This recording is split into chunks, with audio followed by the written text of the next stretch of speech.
Tomorrow night, PBS will air an hour-long special report from our NewsHour team. The Plastic Problem examines how our global dependency on plastic has created one of the biggest environmental threats to our planet. Amna Nawaz hosts the hour, and she joins me here now. So, Amna, hello. This was an enormous undertaking. You all spent, what, a year working on this? Tell us a little bit about what's in it. That's right. I was part of this reporting team from the NewsHour, along with John Yang, Paul Salmon, and Jeffrey Brown.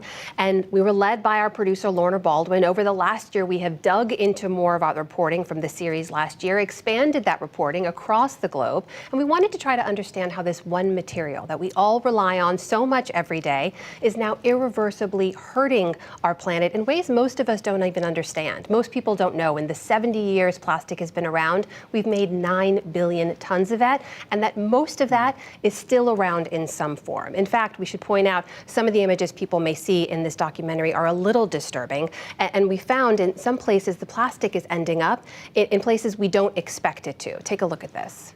Oh my God. In 2015, a marine biologist's video went viral, documenting the painful process as she removed a plastic straw stuck in a sea turtle's nose. Oh, man. In the Philippines, a whale washed ashore in 2019 with nearly 90 pounds of plastic in its stomach. Seals are getting caught in fishing nets made out of plastic. They're called ghost nets, abandoned by the fishing industry, and an estimated 640,000 tons of them are floating in the ocean. That's 10% of all known ocean plastic.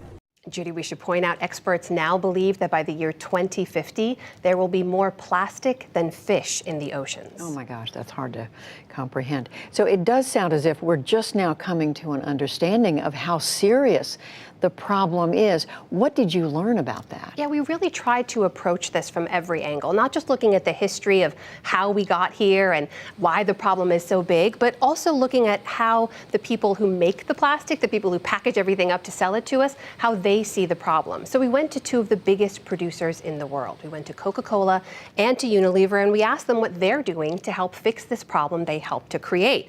We also looked at the role recycling plays. You know, a lot of people think that they roll the blue bins out to the curb at the end of the week and that's it. We followed that trail of recyclable goods thousands of miles to see where that plastic is ending up. We talked to scientists who were looking at the fish that eat the plastic to ask now, are humans eating plastic because we eat the fish? And then we also talked to the innovators, the people who are taking on new and creative approaches to try to address this problem. And Judy, in some of those approaches, they actually surprise a lot of people. Well, and in fact, you talk to a lot of people and they say they want to know what can be done about it and what can I, as an individual, do about it. That's right. I'm sure a lot of people have heard about campaigns to end plastic straw use or bans on plastic bags. We actually went to some cities and communities where those are in place to see what has actually been the impact. Does it make a difference at all? Look, it took every part of society to get us where we are, to make the problem as big as it is today. So despite our efforts to reuse and reduce, we're not yet making a dent. We use and make more plastic today than we ever have before. But experts say, look, if you want to make a difference today, start small and scale up. And we actually visited with one family in Canada who's trying to do just that. Take a look.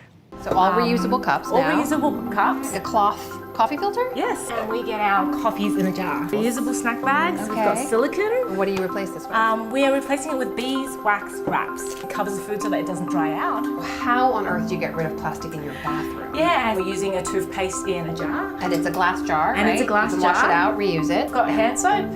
So now, instead of the plastic pumps, we've got a glass jar. So you've made little changes everywhere you can. Little changes, yes. Yeah. And Judy, that's what people say will make a difference right now if you want to try something. Lots of little changes. I actually tried this, testing out my own grocery shop. It's not as hard as it looks, but especially to keep in mind if folks go out Thanksgiving shopping, you can start to make little changes today. It does look challenging, though, to remember to do those little things. That's right. That can make a difference. All right, the program, The Plastic Problem, airs tomorrow night on PBS.